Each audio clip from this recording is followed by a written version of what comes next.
My name is Richard Cole, and I wasn't the kind of kid you put on a fridge magnet. I wasn't valedictorian.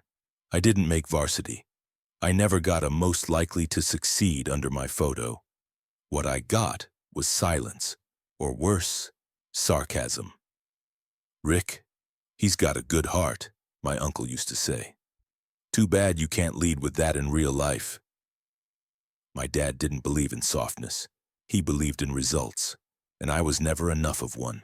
Growing up in Dayton, Ohio in the late 60s, everything was about image. Your GPA, your trophies, your handshake. My older brother had all three. He went to Princeton. I went to summer school twice.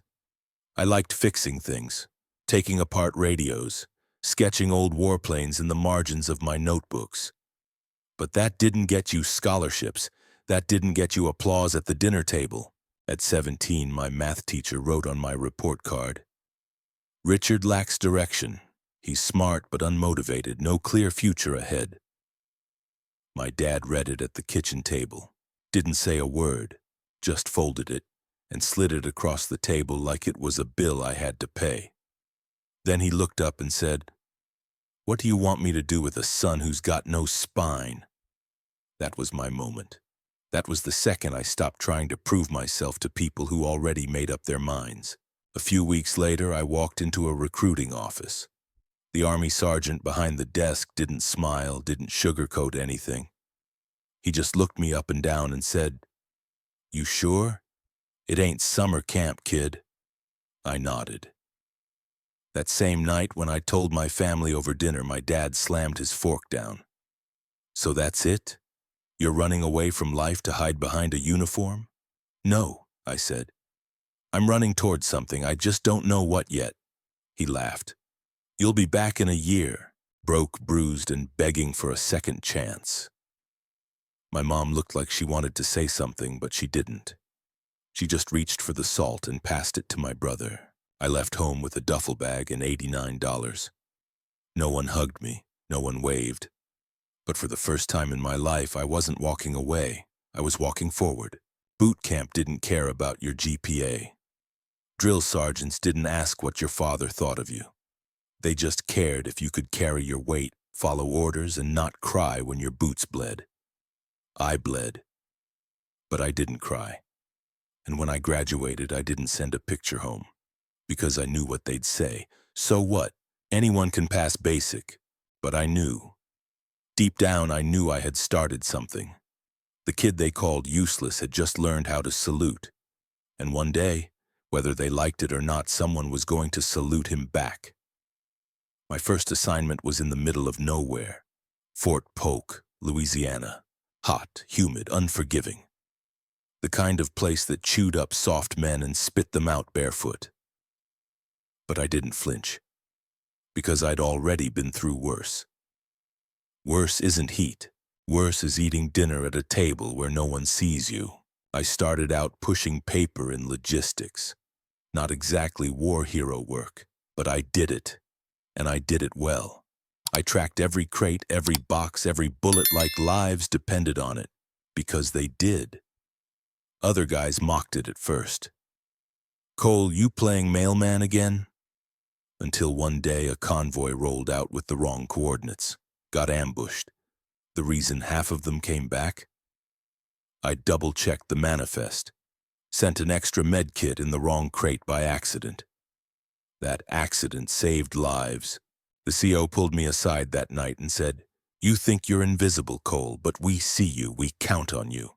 That changed something in me. For the first time, I wasn't trying to prove myself. I was building myself. I took every course they'd let me: night training, weapons systems, tactical planning. I asked questions, listened more than I spoke. I stopped waiting to be chosen and started earning my place inch by inch. When I re-enlisted, my CO wrote one sentence on my recommendation. "Cole doesn't need motivation. He needs a mission." That sentence carried me straight into officer candidate school. It wasn't easy. A guy like me, no degree, no fancy background, walking into a room full of college grads and legacy boys. Let's just say I wasn't welcome. But the Army doesn't run on charm. It runs on grit. So I studied while others drank, ran extra laps after lights out, tied knots until my fingers bled, and when the instructors threw me a problem, I solved it. Not with style, with strategy. By the time graduation rolled around, I wasn't just passing. I was top 3 in the class, and the colonel who pinned my second lieutenant bars on my chest said, "You ever think about command, Cole?" I shook my head. He smirked. "You will." A year later, I led my first unit, a bunch of 19-year-olds with shaky hands and big mouths. But when we deployed, they followed me like their lives depended on it. Because they did. One night in Kandahar, a patrol went sideways, IED, ambush, chaos. I ran toward it, didn't hesitate. Helped pull 2 guys from a burning Humvee.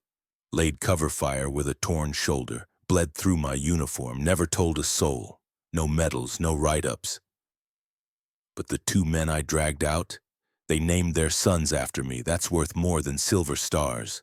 I wasn't chasing rank, I was chasing impact. But promotions kept coming. One by one. Captain, major, lieutenant colonel. Each time I called home, no one picked up. Eventually I stopped calling. But here's the thing. You don't build greatness for applause. You build it because it's the only way you know how to live. And I was just getting started. There's a moment in every soldier's life when they realize people don't follow you because they have to. They follow you because they believe you won't get them killed. And that belief, it's heavy. By the time I made lieutenant colonel, I had scars. Some on my body, most on my soul. Men I led didn't always come home. I remembered every name, every letter I had to write. I wrote them myself, longhand. Because if someone was brave enough to die under my command, the least I could do was not outsource the goodbye.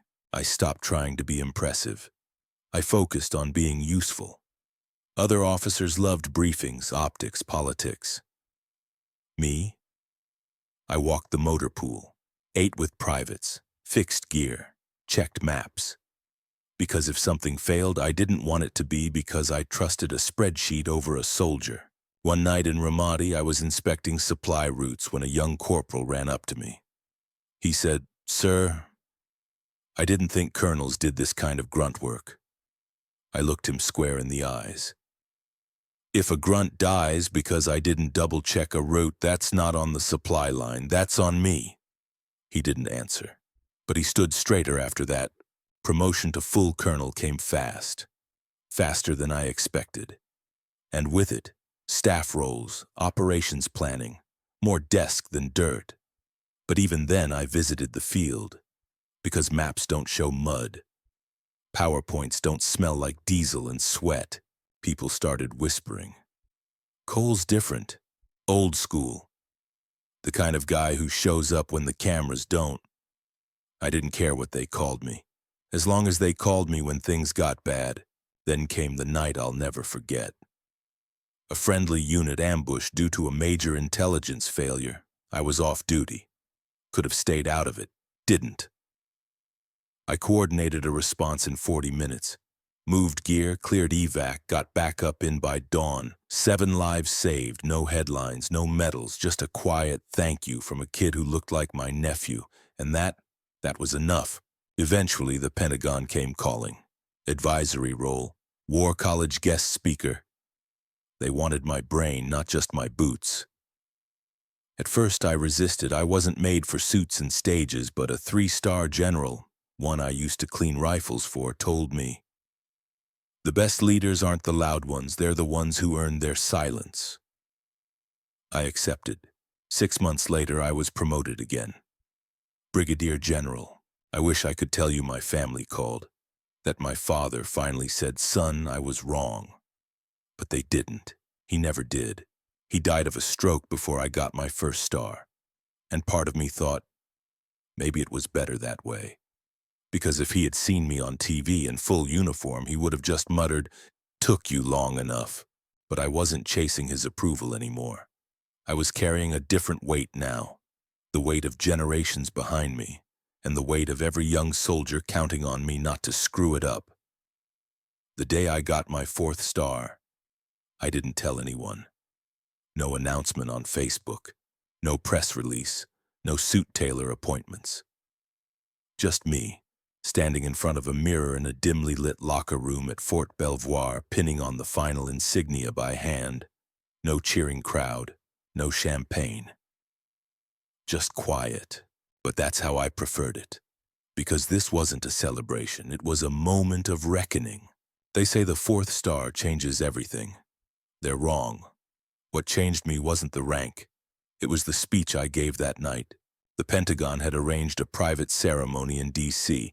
Top brass, government officials, and a handful of civilians who'd funded military relief programs. And me, Richard Cole, once called useless, now the highest-ranking soldier in the room. When the MC introduced me, she listed out my full resume. Over 3 decades of service, 5 deployments, 6 commendations. She said I was an example of perseverance. I walked to the podium, my chest full but not from pride, from memory.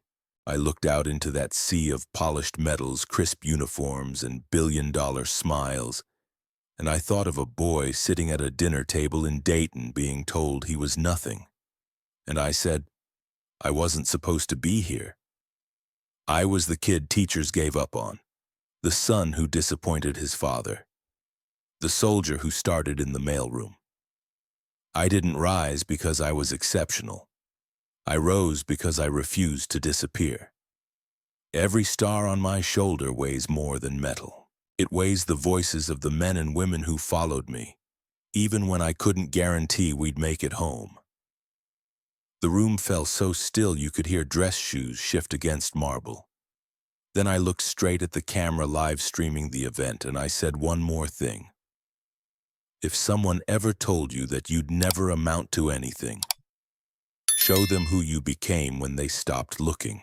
There was no thunderous applause, just a few seconds of silence so loud it echoed, and then a slow rising ovation. Not because I was flashy, but because the truth hit home. Afterward, a younger officer approached me, mid-30s, sharp, nervous. He said, "Sir, you just told my story. I didn't think men like you remembered what it was like at the bottom." I smiled. The best leaders never forget where they came from. That's how we make sure others get the chance we almost didn't. Later that night, back in my hotel room, I stood alone, took off my uniform, folded it slow, placed the 4-star insignia on the nightstand.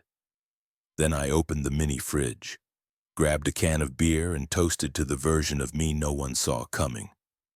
The one who didn't need anyone's applause anymore. A week after the ceremony, I got a letter in the mail. No return address.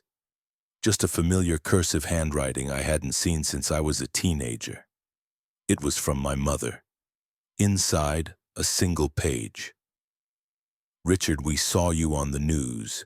Your father would have been proud. I'm sorry it took this long. If you're ever near Dayton, the porch light is still on." I stared at that line. Your father would have been proud. For what felt like hours. Funny how people rewrite history once the world gives you a title. Dad never said the word proud. He said try harder. He said don't embarrass us. Even on his deathbed, the closest he got was, "Well, I guess you made something of yourself after all." Not exactly a Hallmark card.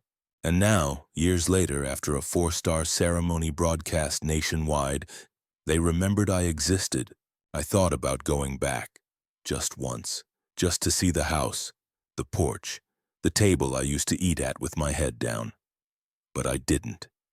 Not because I was bitter, not because I was afraid, but because the boy who used to sit at that table didn't live there anymore. I didn't need closure. I had command. I didn't need forgiveness. I had purpose. I didn't need my father's voice to tell me I mattered, because the voices of the soldiers I led already had. Instead, I wrote a letter of my own. "Mom, thank you for your words. I hope you're well. I found my family and those who followed me and those I now mentor. I wish you peace. I mailed it with no return address. That was the last communication I ever sent. These days, I live quietly in Virginia. I teach leadership at the War College twice a year. I sit on boards for veteran outreach. And sometimes I get letters, real ones from young soldiers. One said, "General Cole, my dad told me you were called worthless once. That gives me hope." And that's all I ever needed. Because here's the truth. They said I'd be nothing, and that's exactly who I had to become, to build everything I am today.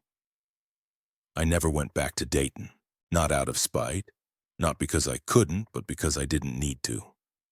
The boy who once sat at that table was already gone, and the man he became, he had built his own table. Sometimes I dream about my father. He's never angry in those dreams. He's just there, silent, sitting on the porch, looking out. In the dream, I sit beside him. We don't speak, but the silence isn't heavy anymore. It's quiet, peaceful, like two men who've said all there is to say without words. I wake up before he turns to me, every time. I used to think closure was a moment, a conversation, a reunion, a final handshake. But now I know. Closure isn't an event. It's a choice. It's deciding that the life you've built is enough, even if no one ever clapped for it. The Army gave me 4 stars, but life gave me something more important. Clarity. I'm 74 now. Most mornings I wake up before the sun. Old habits die hard. I make coffee. I walk my property line.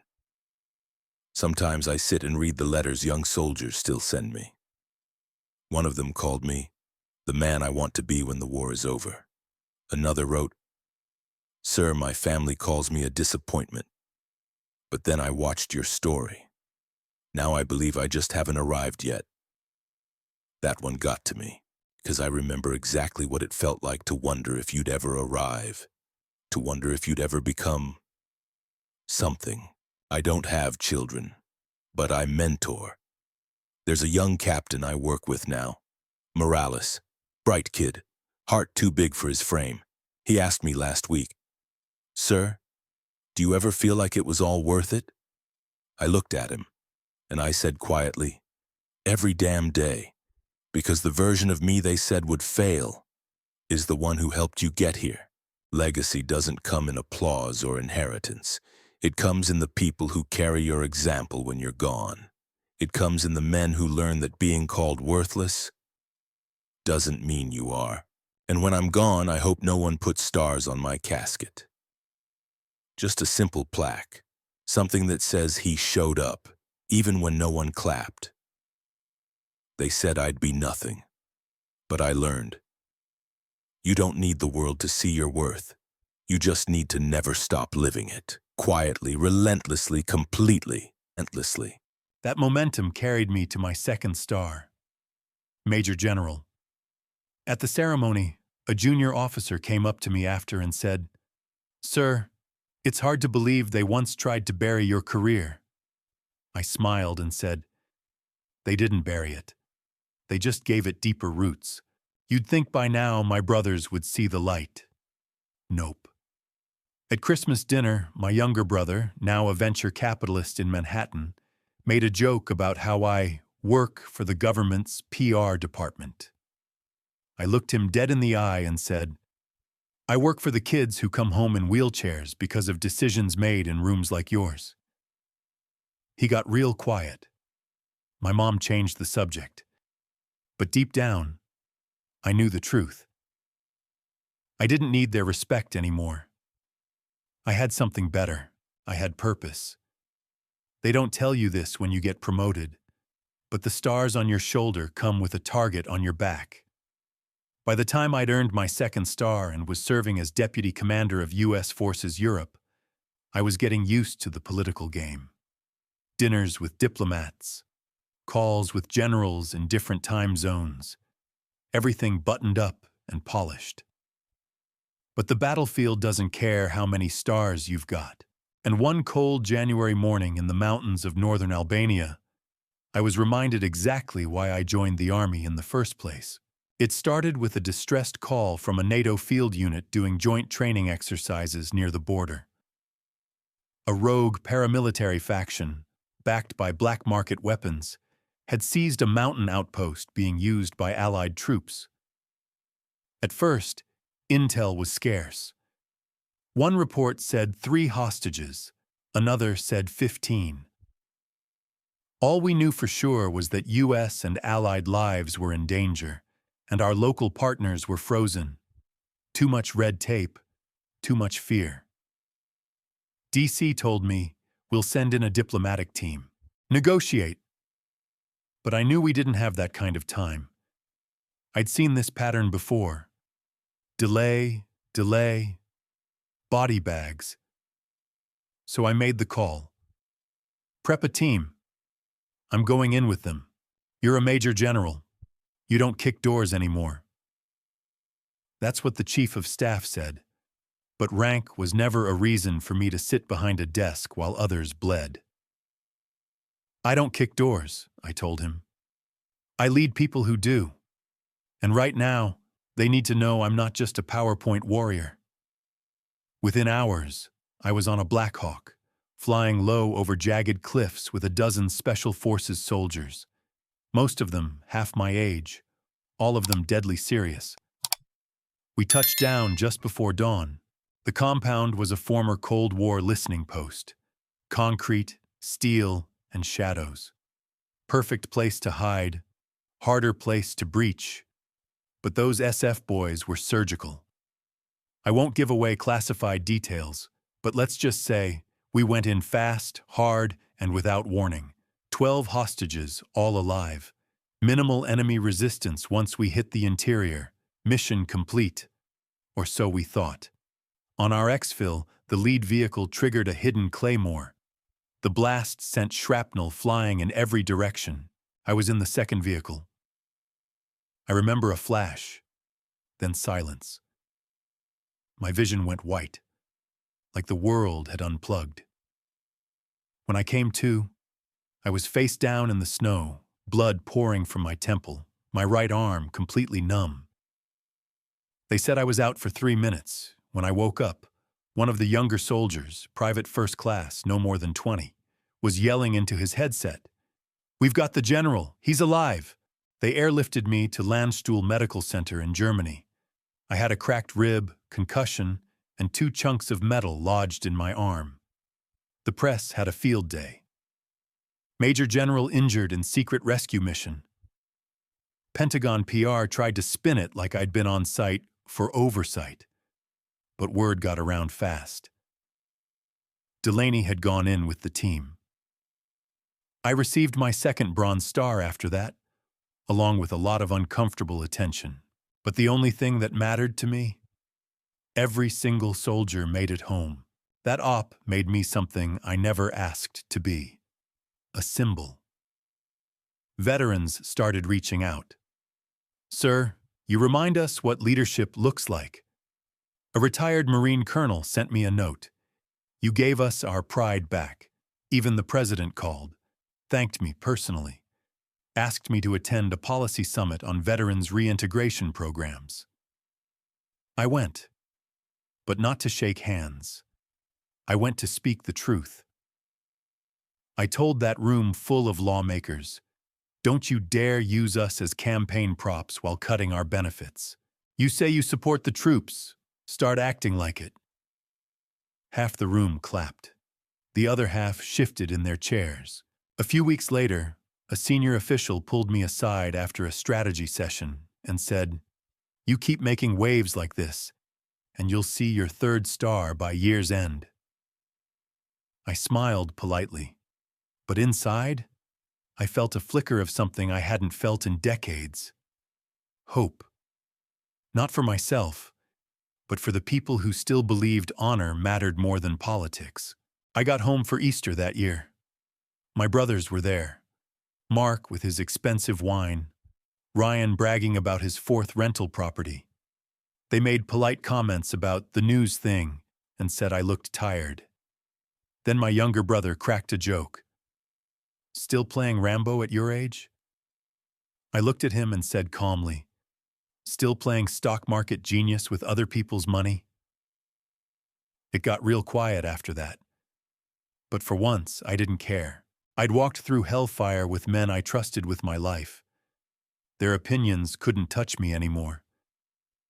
There's a strange kind of silence when you're called into the Secretary of Defense's office. No noise, no clocks. Just that heavy air, like something important is about to shift. He looked me straight in the eye and said, General Delaney, we've reviewed your record, your leadership, your legacy. We believe it's time. Then he slid a small velvet box across the desk. Inside, 1 star, then 2, then 3, and finally, 4. My name had just been approved by the President of the United States. I was now a full general, the highest possible rank in the U.S. Army. I'd gone from a GED kid with no future to wearing 4 stars on my shoulder. They said I'd be nothing. I became one of the most powerful officers in the United States military. When they pinned those stars on me, I didn't feel pride. I felt weight. Not the kind that drags you down, but the kind that reminds you what it took to get here. I stood in front of a sea of faces, soldiers, families, politicians, some who supported me, some who doubted me. And I said this rank doesn't belong to me. It belongs to every kid who's been counted out, to every soldier who got passed over, to every man or woman who served with heart but not headlines. They stood up, they clapped, some cried. But the moment that really hit me was seeing one face in the back row, my mother. After the ceremony, a staff sergeant handed me an envelope. It was from my father. He'd passed away 3 months earlier. Inside was a handwritten note, short, barely legible. But it said this: Jack, I didn't understand it then, but I do now. You didn't follow the world. You led it. Dad. I read that letter 100 times, and every time it broke me a little, because he never said the words in person, but he saw it in the end. Sometimes the redemption isn't loud. It's quiet, but it's still real. I spent the final years of my service focused not on medals or meetings, but on mentorship. I made it my mission to change how leadership was taught in the Army. Less theory, more truth, more resilience, more humility. I pushed for programs to support veterans transitioning home, to prevent the suicide epidemic that kills 17 vets a day in this country. I worked with Congress to get funding for mental health and housing, and I made sure the quiet kids, the ones who didn't come from fancy schools or high-ranking families, got a fair shot. Because I'd been one of them, they held a full honors retirement at Fort Bragg. 4-star General Jack Delaney. There was a 21-gun salute. There were medals, flags, speeches, but none of that compared to what happened next. As the ceremony ended, one of my old squad mates from Kandahar, now retired himself, walked up to me with his daughter. He looked at her and said, "Sweetheart, this is the man who made sure your daddy came home." And just like that, all the speeches in the world meant nothing compared to that moment. Looking back, here's the truth I wish someone had told me as a kid in that dead-end town. You don't need permission to be great. You don't need their approval to move forward. And you don't have to stay small just because someone else can't see your worth. They said I'd be nothing. They laughed when I joined the Army, mocked me when I limped through basic, ignored me when I got my first promotion, called me crazy when I refused to follow a bad order, called me reckless when I went into the field with my team. And yet, when I retired, those same people shook my hand, posted photos, told stories about how they knew me when, but I didn't do it for them. I did it for the soldier who needed to see that the broken can rise, for the man who was told he was a failure, for the veteran who thinks he's forgotten. I'm proof that you can be counted out and still rise higher than they ever imagined. If you're a man watching this right now, especially if you're over 60 and wondering what your life added up to, let me tell you something. It's not over. Whether you served or not, whether you were doubted or dismissed, your story still matters. You still have time to stand tall, to show them what a real man looks like, to lead with honor, and maybe, just maybe, to put a few stars on your own legacy. If this story reminded you of your own struggles, if you've ever been told you wouldn't make it, or if you just believe men like us still have something to give, hit that like button, subscribe to the channel, and drop a comment below telling me what they said about you and how you proved them wrong. Let's remind the world that real strength never retires.